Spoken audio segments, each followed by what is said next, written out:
જય હિન્દ, જય ભારત। હું સેજલ દેસાઈ, એક સામાજિક કાર્યકર્તા, આરટીઆઈ એક્ટિવિસ્ટ। આ જે નજારો તમે જોઈ રહ્યા છો તે અમારા ભોલાવનો છે, જ્યાં જ્યોતિનગર પાણીની ટાંકીથી લઈને સંજય કોલોની સુધીનો રસ્તો તમે જોઈ શકો છો। અમારા ત્યાં વિકાસ આંધળો થઈ ગયો છે। આ એ વિકાસ છે જેની દિવસે આંખો ખુલ્લી રહે છે, એનો મતલબ કે લાઇટો ચાલુ રહે છે, અને રાત્રિના સમયે અંધારામાં આમની આંખો બંધ થઈ જાય છે, એનો મતલબ કે લાઇટો બંધ રહે છે। આ વિકાસ એ એટલો બધો વધી ગયો છે કે જે તમે જોઈ શકો છો, આખો રસ્તો અંધારપટ છે અને ખાડા અને પાણી ભરેલા છે, જેમાં કોઈ પણ જાતની ઘટના બને અને કોઈને પણ જાનહાનિ થાય તો એની સંપૂર્ણ જવાબદારી ભોલાવ ગ્રામ પંચાયતની રહેશે। કારણ કે આગળ બી આ જ પ્રકારના વિડીયો સોશિયલ મીડિયામાં મૂક્યા પછી પણ કોઈ પણ જાતની કામગીરી હાથ ધરવામાં આવતી નથી। આ એ જ વિકાસ છે જે અમારા ભોલાવમાં કહેવાતા મોટા કદના નેતાઓ જે અહીંયા વસે છે, જેમની આંખો એ કહેવાય છે કે એલિયન્સની હોઈ શકે, કે રાતે એમને એકદમ ચોખ્ખું દેખાય, પણ આમ પબ્લિકને રાતે ચોખ્ખું દેખાતું નથી। માટે આ અંધારપટ તમે જોઈ શકો છો।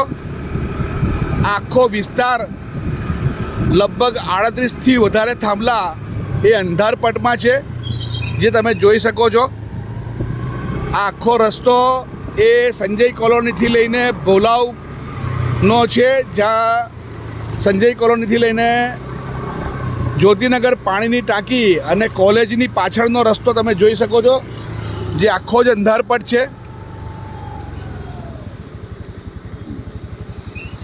આખો રસ્તો છેક સુધીના કોલેજની પાછળનો રસ્તો છે, જે અંધારપટ છે।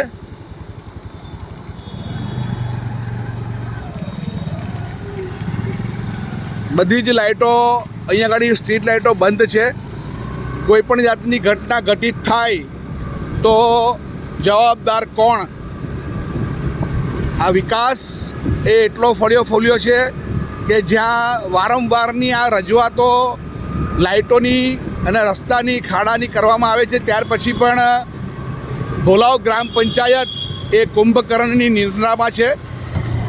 મસ્ત મોટી કમાણી 2 નંબરની કરતાં આ ભોલાવ ગ્રામ પંચાયતની અંદર પ્રજા ત્રસ્ત છે અને નેતાઓ મસ્ત છે।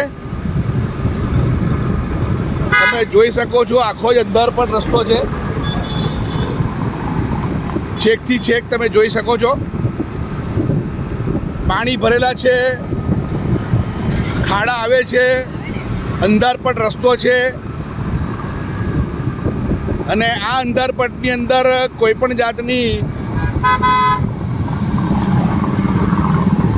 ઘટના ઘટિત થાય તો જવાબદાર કોણ?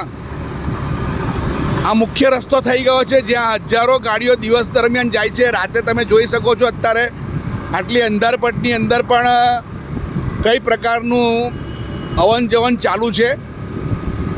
માટે અમારા ત્યાંનો વિકાસ જે ભોલાવ ગ્રામ પંચાયતનો છે તે રાત્રિના સમયે આંધળો થઈ જાય છે, અને દિવસે આ જે ટ્યુબલાઇટો ચાલુ હોય છે, એટલે એ વિકાસ આંખો ખોલીને દિવસે જુએ છે।